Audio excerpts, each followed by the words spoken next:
Good morning, colleague Kenyans. Welcome to my channel.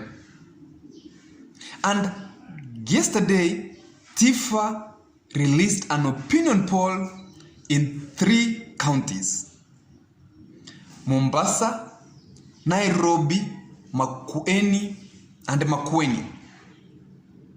And in these 3 counties, the Azimio coalition flag bearer Honorable RAILA Odinga has shown a wide range of margin.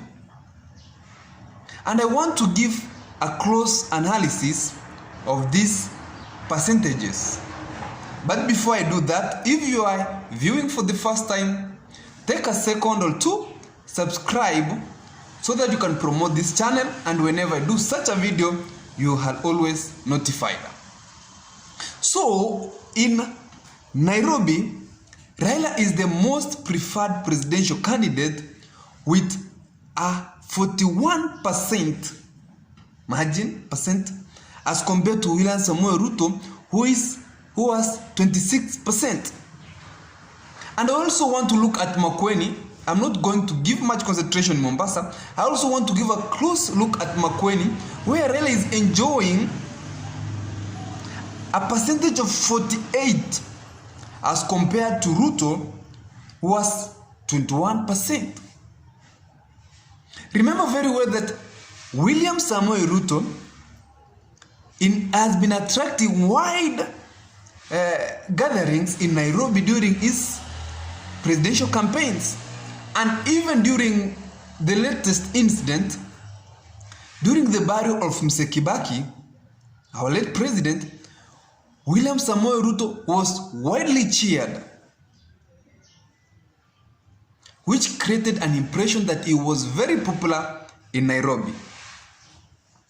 But as per the released opinion polls, RAILA Odinga is the man who is enjoying the largest percentage in the city.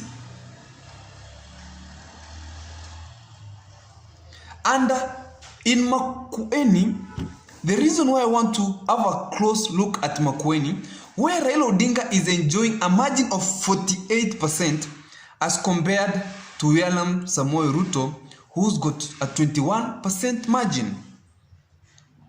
Remember, Kalonzo Musyoka and his closest allies have been giving demands lately that if Kalonzo is not going to get the presidential running mate ticket, they might not support Azimio coalition flag bearer RAILA Odinga. But from the released opinion polls, RAILA enjoys a wide range of support in Makueni, which is a region in Ukambani, with 48% compared to William Ruto, who has got 21%. And that's the reason why I believe that with or without Kalonzo Musyoka, RAILA is going to get a good percentage from Ukambani region.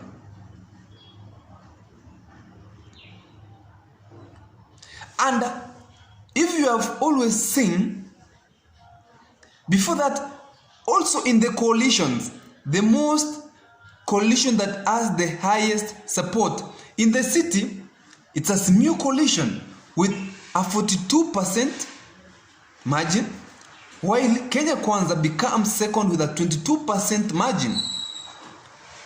However, we have a lot of people and undecided voters who are about 36%. And in this channel, I've been always asking you, who do you think is going to win the August general election?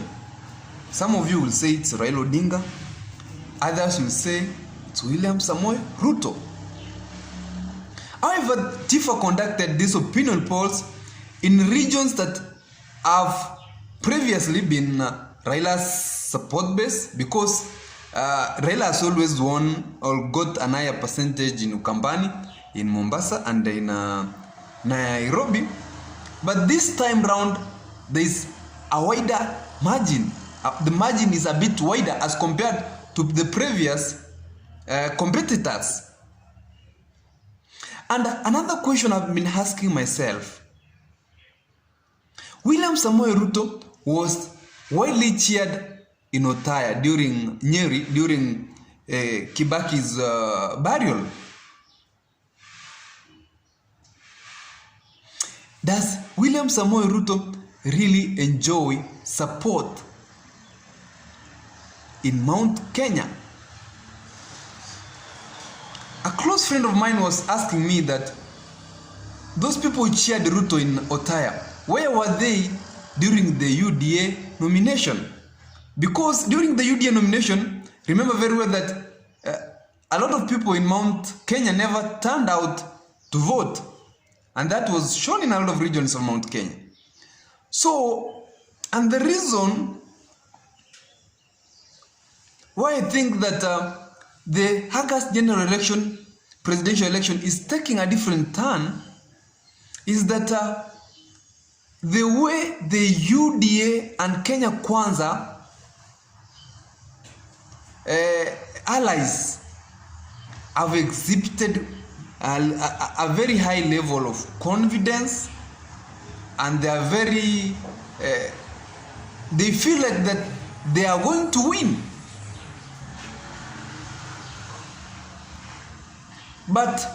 And the way they have been conducting their campaigns, you can see that, you can feel that they are very popular. But is this popularism going to turn into votes? For example, the latest opinion poll they released shows RAILA is very popular in the city. But when campaigns are being done, William Samoei Ruto is able to attract a lot of supporters in the city. You can see in his campaigns, a lot of people turn, a lot of people cheer him.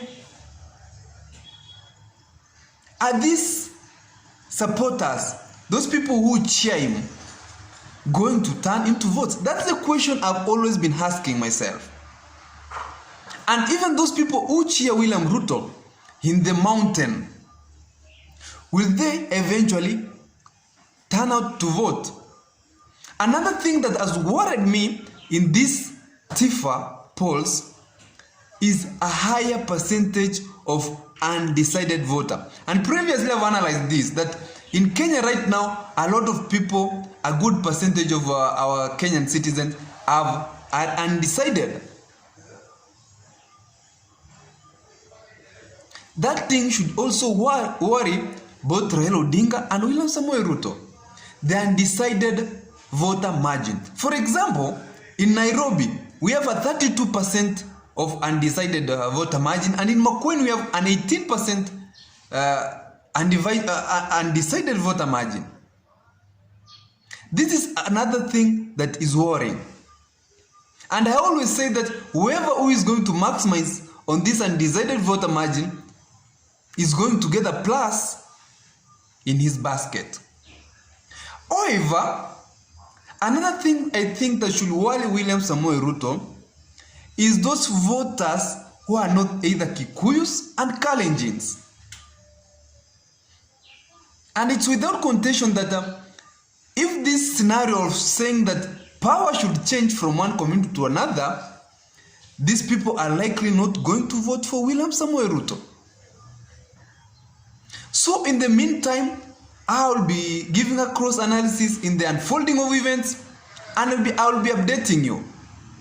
But as a matter of fact, if you're coming for the first time, don't forget to subscribe. Thank you very much. Next time.